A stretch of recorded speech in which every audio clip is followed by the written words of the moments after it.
नमस्कार। बात करते हैं दिसंबर 2025 की, जब भारत के प्रधानमंत्री नरेंद्र मोदी ने जॉर्डन का एक ऐतिहासिक दौरा किया।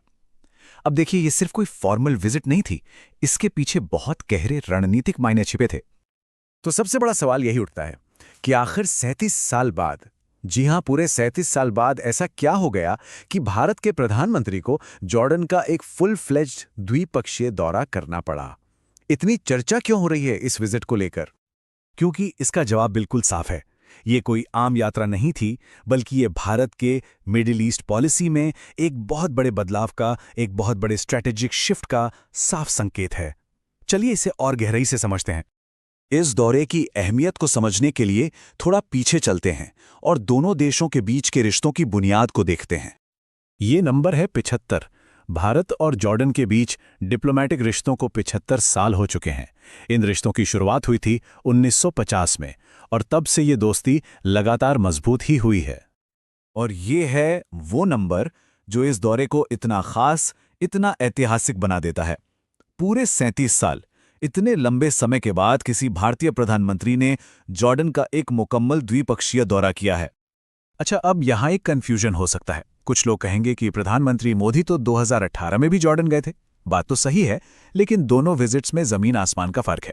देखिए, 2018 वाली जो यात्रा थी वो बस एक ट्रांजिट स्टॉप था, फिलिस्तीन जाने के रास्ते में, मुश्किल से 2 घंटे का। लेकिन ये 2025 का दौरा, ये जॉर्डन के किंग अब्दुल्ला द्वितीय के खास बुलावे पर एक पूरा 2 दिन का ऑफिशियल दौरा था। तो अंतर साफ है। तो ये तो साफ हो गया कि दौरा बहुत खास था, लेकिन सवाल अब भी वही है कि आखिर भारत के लिए जॉर्डन इतना जरूरी क्यों है? इसका रणनीतिक महत्व क्या है? देखिए, मिडिल ईस्ट एक ऐसा इलाका है जहां अक्सर उथल-पुथल मची रहती है। ऐसे में जॉर्डन शांति और स्थिरता का एक अहम केंद्र है।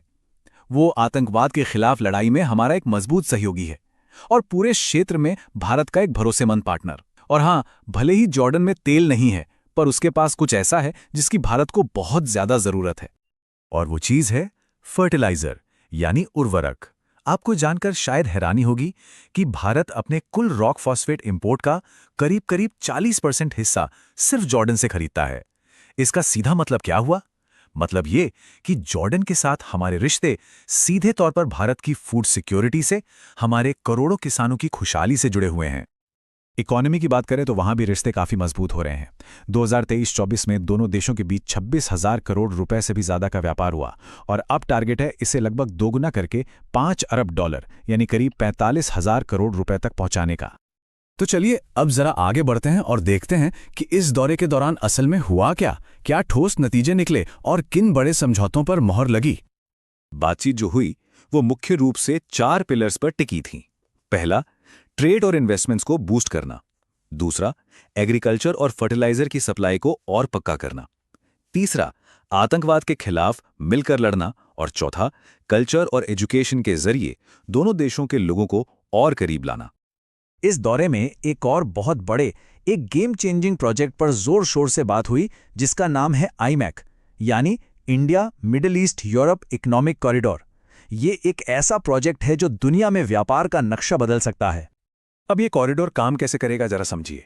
भारत से सामान शिप के जरिए यूएई पहुंचेगा, फिर वहां से रेल नेटवर्क के जरिए सऊदी अरब और जॉर्डन से होता हुआ इजराइल तक जाएगा, और फिर इजराइल से वापस शिप के जरिए सीधा यूरोप।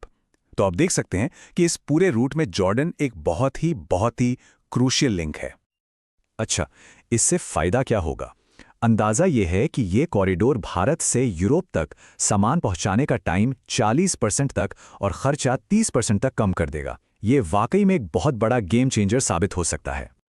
तो आखिर में ये सारी बातें मिलकर भारत की विदेश नीति की एक बड़ी तस्वीर पेश करती हैं। ये हमें क्या बताती हैं? ये एक लाइन शायद पूरी कहानी कह देती है। भारत की भूमिका बदल रही है। भारत अब मिडिल ईस्ट में सिर्फ तेल खरीदने वाला एक ग्राहक नहीं रहा, बल्कि सिक्योरिटी, ट्रेड और कनेक्टिविटी में एक अहम स्ट्रेटेजिक पार्टनर के तौर पर उभर रहा है। तो ये दौरा भारत के लिए एक नई दिशा की तरफ इशारा करता है, और ये हमें एक बहुत ही अहम सवाल के साथ छोड़ जाता है कि भविष्य को देखते हुए क्या भारत को मिडिल ईस्ट की पॉलिटिक्स और इकोनॉमी में और भी